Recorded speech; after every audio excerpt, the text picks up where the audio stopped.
വെള്ളം കുടിക്കാൻ ഭയങ്കര മടിയാണല്ലേ, പ്രത്യേകിച്ച് നമ്മുടെ മക്കൾക്കും. ചൂട് കാലത്ത് പെട്ടെന്ന് ഉണ്ടാക്കാനും അതുപോലെ നല്ല രുചിയോടെ കുടിക്കാനും പറ്റിയ ഒരു അടിപൊളി നാരങ്ങ വെള്ളമാണ് കേട്ടോ ഇന്ന് കാണിക്കാനായിട്ട് പോകുന്നത്. അതിനുവേണ്ടി 2 ചെറിയ കഷ്ണം ബീട്രൂട്ട് ഇട്ടിട്ടുണ്ട്, ഒരു നാരങ്ങയും പിഴിഞ്ഞൊഴിച്ചിട്ടുണ്ട്. ബീട്രൂട്ട് ഇട്ട് കൊടുത്തത് ജസ്റ്റ് ഒരു കളറിന് വേണ്ടിയാണ് കേട്ടോ. കളർഫുള്ളായിട്ടുള്ള ജ്യൂസസ് കാണുമ്പോൾ കുട്ടികൾ കുടിക്കുമല്ലോ, അതിന് വേണ്ടിയാണ്. അതിനുശേഷം ഇതിലോട്ട് നിങ്ങൾക്ക് ഏലക്കയുടെ ഫ്ലേവർ ഇഷ്ടമാണെങ്കിൽ ഒരു 2-3 ഏലക്ക ഇട്ട് കൊടുക്കുക, ആവശ്യത്തിന് മധുരവും ഇട്ട് കൊടുക്കുക. ഇനി ഇതിലോട്ട് ഒരു ഗ്ലാസ് വെള്ളവും കൂടെ ഒഴിച്ചിട്ട് നന്നായിട്ടൊന്ന് അടിച്ചെടുക്കുക.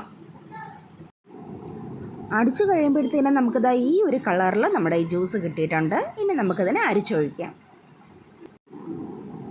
എന്നിട്ട് നമുക്ക് ആവശ്യത്തിനുള്ള വെള്ളവും കൂടി ചേർത്ത് കൊടുക്കാം അതിലോട്ട്. അപ്പോൾ നമ്മുടെ അടിപൊളി കളർഫുള്ളായിട്ടുള്ള ജ്യൂസ് റെഡി ആയിട്ടുണ്ട്. ഇനി നമുക്ക് നല്ല ഭംഗിയുള്ളൊരു ഗ്ലാസ്സിൽ സെർവ് ചെയ്ത് കൊടുക്കാം. കുട്ടികൾ കുടിക്കുകയും ചെയ്യും. വെള്ളം കുടിക്കുന്നില്ല എന്നുള്ള വിഷമം നമുക്ക് ഉണ്ടാവത്തുമില്ല. അപ്പോൾ എല്ലാവരും ട്രൈ ചെയ്ത് നോക്കുക. വീണ്ടും നല്ല റെസിപ്പീസുമായിട്ട് കാണാം. ബൈ.